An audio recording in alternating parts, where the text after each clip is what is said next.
Ganun akong in particular. Any actor na passionate din sa ginagawa nila. Pero kung if we're trying to aim for the top, ang pinaka gusto ko talagang makatrabaho yung mga lead actors. Sila Michelle Yeoh of Everything Everywhere All at Once. Yung actors doon, yung directors doon. Yun yung pinaka-ultimate dream ko sa akin. Kasi that's the best film for me, Everything Everywhere All at Once. Invite everybody to watch, of course. Muli po, iniimbitahan ko po kayong lahat. Sama niyo po yung buong pamilya niyo. R13, so it's for the whole family. Bantay Bahay po in cinemas nationwide, May 1, Labor Day. So, walang trabaho. Celebrate Labor Day sa cinemas. Thank you. Dito sa mga local, Thank you. sa mga local, sino pa yung gusto mo makatrabaho? Or makatrabaho? Pwede ba natin buhayin si Dolphy? Ay, ito na yung horror na sinasabi ko. Wala in particular eh. Hirapan ako doon. Nakasama mo sa Si Epi? Yes! Oo, nakasama ko naman. Masaya din katrabaho si Epi. Nakasama ko siya sa Princess Diaries. Would love to work with Epi again. Si Empoy, hindi ko pa pala nakakatrabaho sa isang pelikula. I guess, I hope this answers your question, pero I would like to do a comedy film na sama-sama kami mga komedyante. Parang Expendables, nagsama-sama yung mga action stars. Pero ito naman, pelikula na nagsama-sama yung mga komedyante. To save the world. Ganyan. Talagang super idol sa So, Oo naman. when you were starting ba, he's still around at that time or hindi mo talaga siya Hindi na? na. Ay, hindi ka nabigyan ng chance na Hindi po. Kasi I started sa show business 2014. So wala na. Opo. Pero lumaki kasi akong nanonood ng mga Home Along the Riles. Fan ako ng mga sitcom growing up. So gusto mong sundan yung course sa kaya? Gusto mo rin maging comedy king? Not necessarily a king, but someone who's good at what he does. Comedy man o drama. So kung may i-remake ka na dati niyang movie or ano,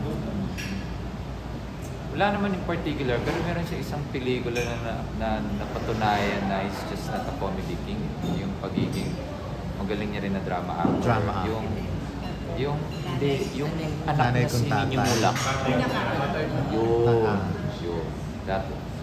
everyone that. Pero bakit gusto mo gawing biopic yung Wilkers? Kasi idol din ng pamilya namin ng Juan de la Cruz Band. And matagal ko nang gustong gumawa ng biopic. Yung tribute sa isang icon. Sa music icon man or performing artist. And may matinding curiosity lang ako sa buhay ni Pepe. Bukod sa Pepe din siya. Galing ba sa Pepe?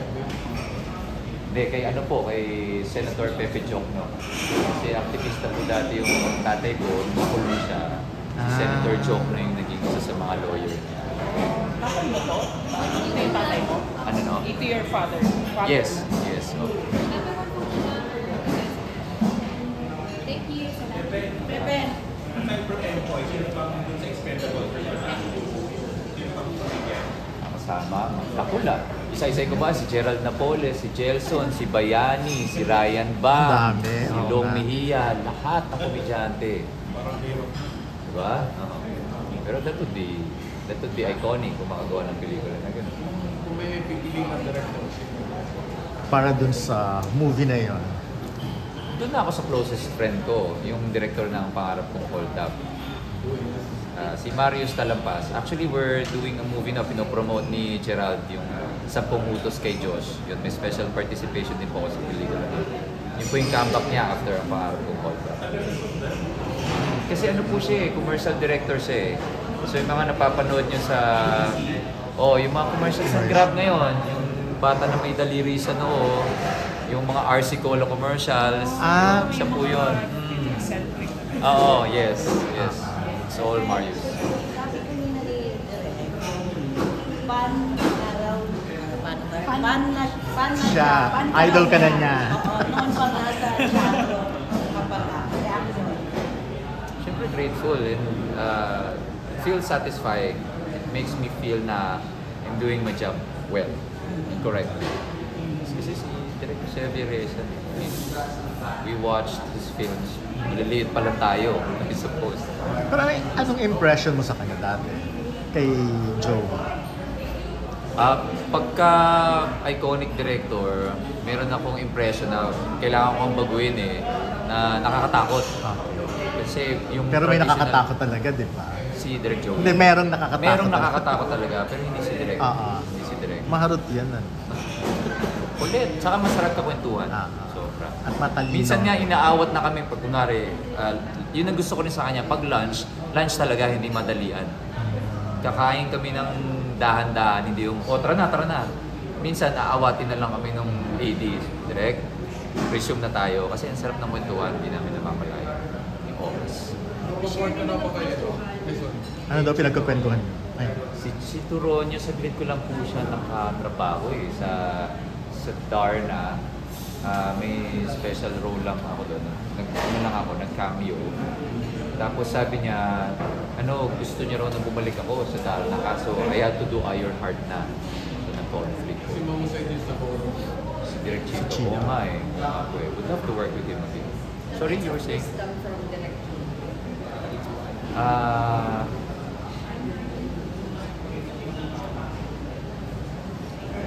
Choose your friends wisely, tsaka be careful sa mga mabibitaw mong salita. Kasi ako, nung nagsisimula ako sa showbiz, madali ako magtiwala. Mahilig ako magkwento. Sinabihan niya ako na hindi mo kailangan ikwento lahat sa lahat ng tao. Piliin mo lang. Para to protect yourself.